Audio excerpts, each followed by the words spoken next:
She sang for the first time when she was 5. But what came out wasn't a child's voice. It was too deep, too sorrowful, like someone much older was trapped inside her ribs, using her lungs to cry for help. Her mother fainted. Her father ran outside and didn't come back. No one recorded it. But Cynthia remembered every second. Because when she stopped singing, the house kept humming. And the mirrors started to fog, even though it was summer. They said she was gifted. She believed them. She won awards, scholarships, played leads in roles meant for voices twice her age. She could bring a room to stillness, could make grown men weep with 2 bars of breath. But what no one knew was, she never knew what she'd sound like next. Each performance, something shifted. New tones, new textures. Once, during a solo recital at a conservatory in London, she sang a spiritual in Yoruba, perfectly, despite never studying the language. Afterward, an old woman in the audience approached her with shaking hands and whispered, "That wasn't your voice. That was my sister's. She died 30 years ago." The changes weren't just in sound. Cynthia began having memories that weren't hers, running through fields she'd never seen, laughing in accents she didn't have, falling in love with people she'd never met, but mourning them like she lost them yesterday. Once, during rehearsal, she cried through an entire scene with no lines.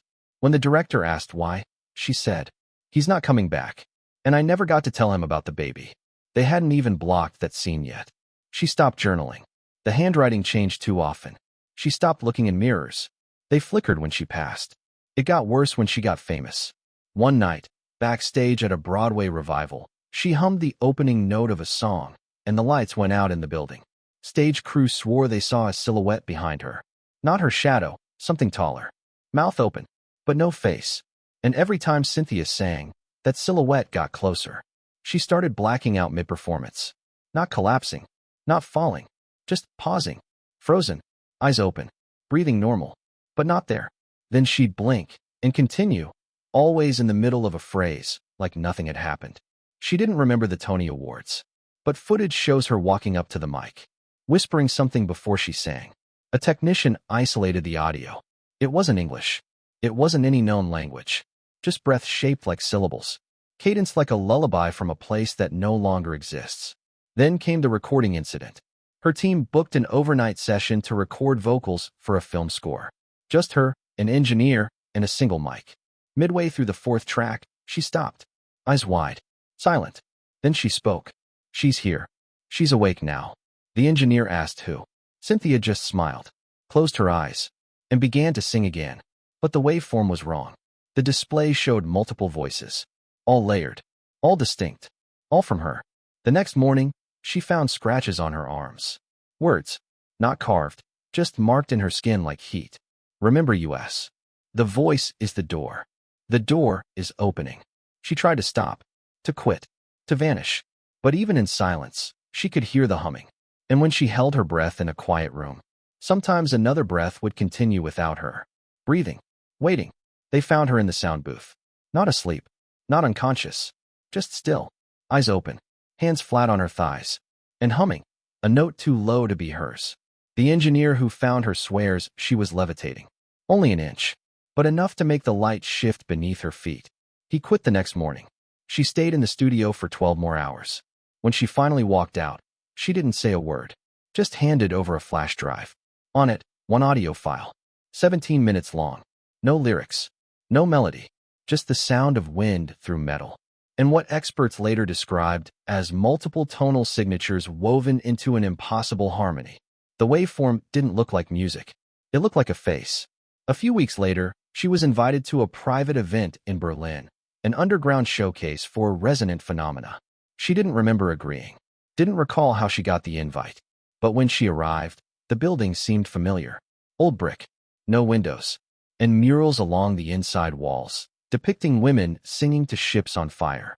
That night, she sang without amplification. No mic, no speakers, just voice.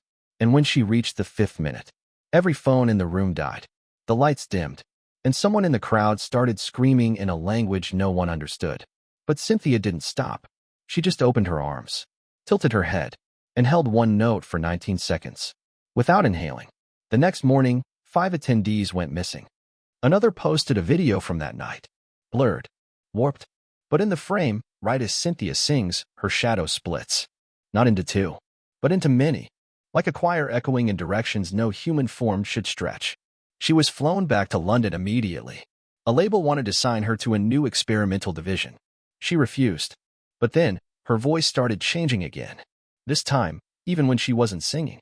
She'd be ordering coffee, and the barista would step back in fear. "You sounded like my grandmother," one said. She died in 1994. But that was her voice. Her exact voice. She tried to speak less. But even her silence felt haunted. People said being near her made their teeth buzz. Others heard songs in rooms where she'd only just passed through. One producer said, "She's vibrating. Constantly. Like there's a tuning fork inside her ribcage, and we're all catching the echo." Then the nightmares started, not hers, but other people's. Her neighbor claimed he woke up at 3:11 a.m. hearing her sing through the walls. Except she wasn't home that night. She was in Paris. Another person reported seeing her in a dream, but not as herself.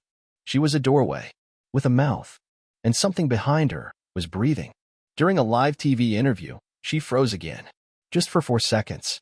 But when the broadcast was replayed later that night, viewers noticed something strange. Behind her, on the studio's glass set wall, a second reflection appeared. Same face, same body, but eyes wide open, mouth moving, as if speaking a second script. They pulled the segment from archives, replaced it with a technical issue notice. But the clip spread. People slowed it down, analyzed it, and one editor overlaid the lip movements from the reflection.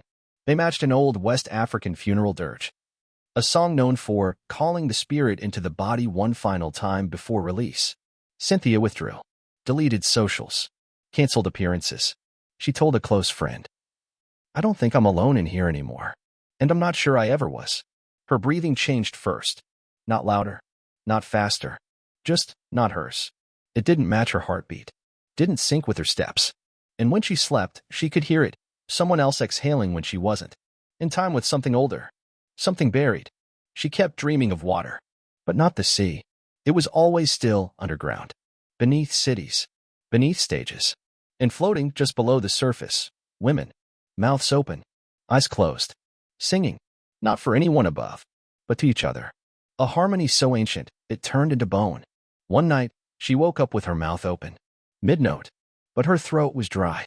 She hadn't sung. Something else had. She booked a week at a remote monastery in Wales. No internet, no press, just stone halls and silence. But the monks heard her anyway, even when she wasn't speaking. They said the chapel walls began to hum as she walked by, that the stained glass shifted hue depending on her breath. One brother whispered, "You're not the singer, you're the score." On the 5th day, she walked barefoot into the chapel at dawn. No one followed, but the organ began to play on its own, notes no one had heard before. Then her voice joined it, low, layered, but she wasn't opening her mouth. By noon, the head monk recorded a single line in his journal before disappearing. "She sings in the key of memory." When she returned to London, her agent quit. He claimed she looked the same, but that her voice was casting shadows, literal ones. And then came the letter. No return address. Just a wax seal pressed with a musical note symbol, ancient, not modern notation. Inside, a single sentence. The first voice was never human. Attached was a photograph. Cynthia, 5 years old, sitting in a room that didn't exist. Behind her, on the wall, were drawings of symbols that matched those from the monastery. No one could explain it. Her mother denied ever taking the photo. Soon after, Cynthia stopped speaking altogether. But her voice didn't. Recordings captured faint melodies when she entered rooms. Spectral choirs. Inaudible harmonics. Dogs would whimper. Children would smile for no reason. Even machines picked up on it. A sound engineer once showed her a spectrum analysis from an empty room she had walked through. The waveform resembled DNA. She agreed to one final performance. A solo stage reading. No music, just her voice. But when the lights came up, the audience saw not one, but 3 silhouettes. All hers. One standing, one kneeling, one suspended, like it was being held by the throat, mouth wide open, but silent. She began speaking, but the sound came from every corner of the theater. Some described it as a confession. Others, a curse. One woman in the front row began bleeding from her nose. A man fainted. The lights cut to black. When they returned, Cynthia was gone. Only her coat remained, and on it, embroidery in golden thread. We sang before the stars knew what silence was. For 6 days, she was untraceable. Her name vanished from press systems.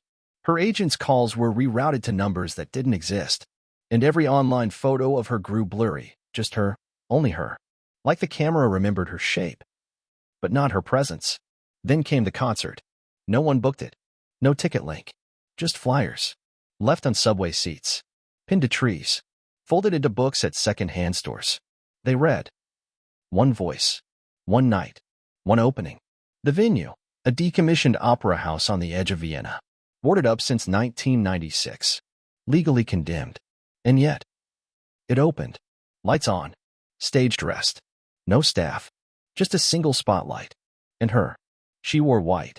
No jewelry. No shoes. And her hair was soaked, as if she had come from the lake behind the building. But the lake was frozen. She didn't speak. Didn't move. Just stood. Until the lights began to shake. And the walls began to vibrate. Not from volume. From frequency. She hadn't made a sound. But the theater was already reacting. Because she wasn't going to sing to them. She was going to sing through them. When the first note emerged, it didn't come from her mouth. It came from the room. Like air itself remembered her voice. And wanted to bring it back. Then another note. And another. Polyphonic. Stacked. Impossible. It was not human sound. It was resonance sculpted into shape. She opened her mouth, and they entered. Not spirits. Not ghosts. But histories. Long dormant. Memories with voice. Frequencies with will. Everyone in the audience heard something different. Some heard loved ones long past. Others heard lullabies in languages they'd never learned. A few heard only their own name, repeated endlessly, like a beckoning. The air grew heavy. People sobbed. Some ran. Others fell to their knees, hands pressed to their chests as if their hearts were being rewritten. And then Cynthia stepped forward and said softly, I was never meant to carry this, only to open it. But now it needs more. And you've heard it. She raised her hand. A sound burst from the walls, pure, perfect dissonance. Not pain. Not beauty. Truth. A voice older than the body. A harmony that didn't need language. The doors locked. The building hummed. And the audience began to sing back. Every voice different.